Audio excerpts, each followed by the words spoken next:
Hello, my name is Valerie Trent, and I will be doing my presentation over stress and work. What is stress? Stress can be defined as pressure or tension exerted on a material object. It also can be defined as a state of mental or emotional strain or tension resulting from adverse or very demanding circumstances. In essence, stress is the body's reaction to harmful situations.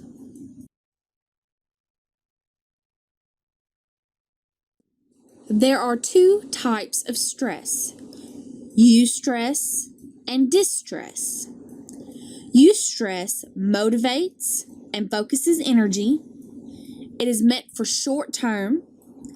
It is perceived as within our coping abilities, feels exciting, and improves performance. Distress, however, causes anxiety or concern. It can be short term or long term. It is perceived as outside of our coping abilities, feels unpleasant, decreases performance, and can lead to mental and physical problems.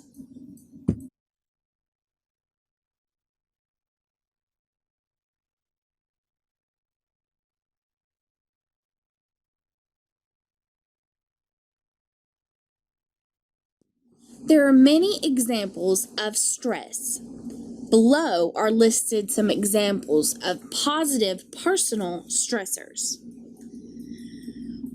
A positive stressor could be getting a promotion or raise at work, starting a new job, marriage, buying a home, having a child, moving, taking a vacation, holiday season, retiring, taking educational classes, or even learning a new hobby.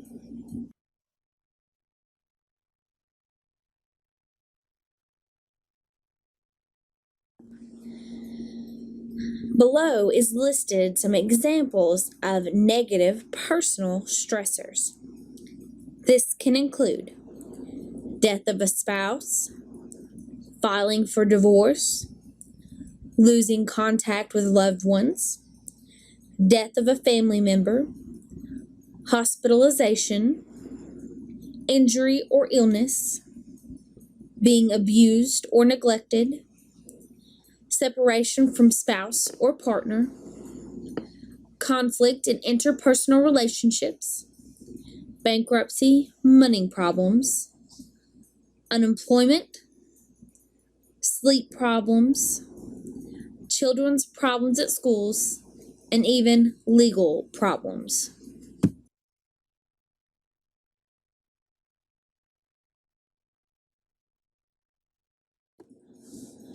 Some examples of distress in a job or employment are excessive job demands, job insecurity, conflicts with teammates and supervisors, inadequate authority necessary to carry out tasks, lack of training necessary to do the job, making presentations in front of colleagues or clients, unproductive and time-consuming meetings, and commuting and travel schedules.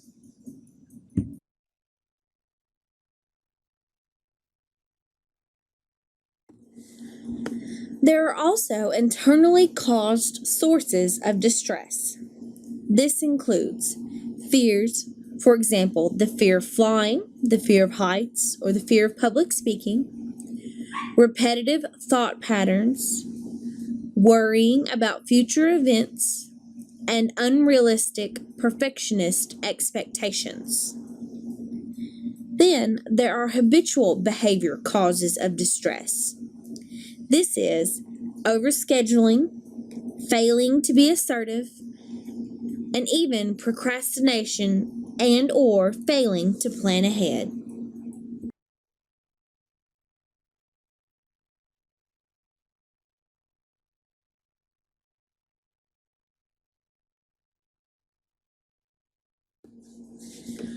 Listed below are some symptoms of short-term stress on your body.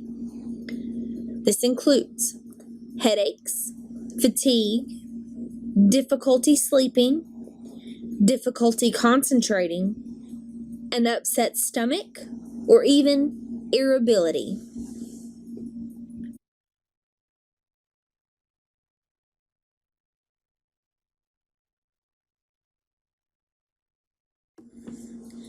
Listed below are quite a few more symptoms of long-term stress.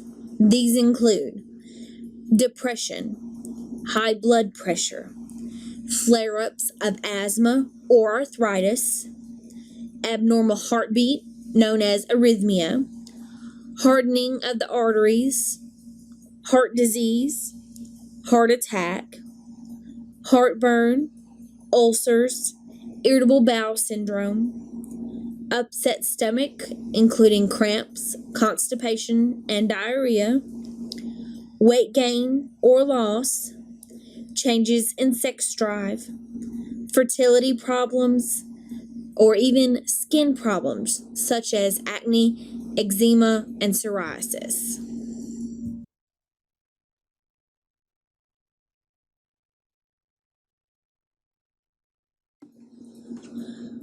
What does stress influence on ethical decisions?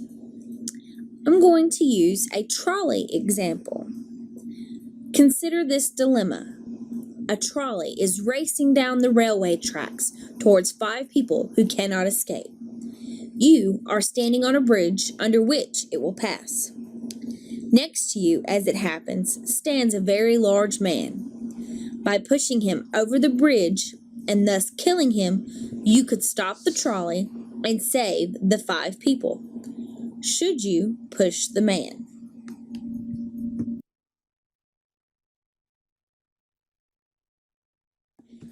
Continuing the trolley example, there are 2 separate moral philosophies you can look at this example with. The first is utilitarianism. The second is denotology. Looking at the utilitarianism philosophy, it focuses on the consequences of one's actions. It assumes the right thing is whatever maximizes the well-being of everyone. If you had the utilitarianism viewpoint, you would push the large man over the bridge to save the 5 others, since it is saving more people. From the denotology viewpoint, it prescribes a set of rules to always adhere to, and to a large extent, regardless or independent of the consequences. If you had a denotology viewpoint, you would not push the large man because the consequences would be murder.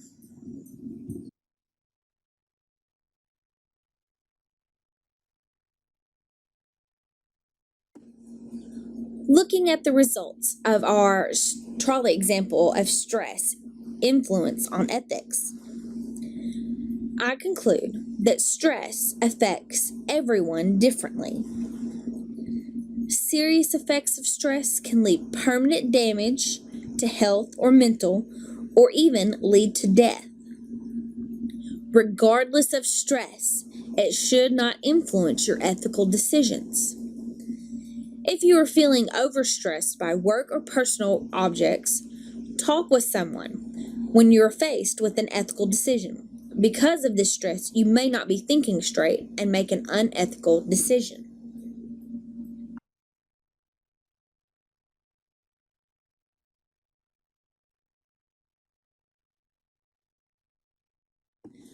Below is listed my references that I used to get the information for this presentation.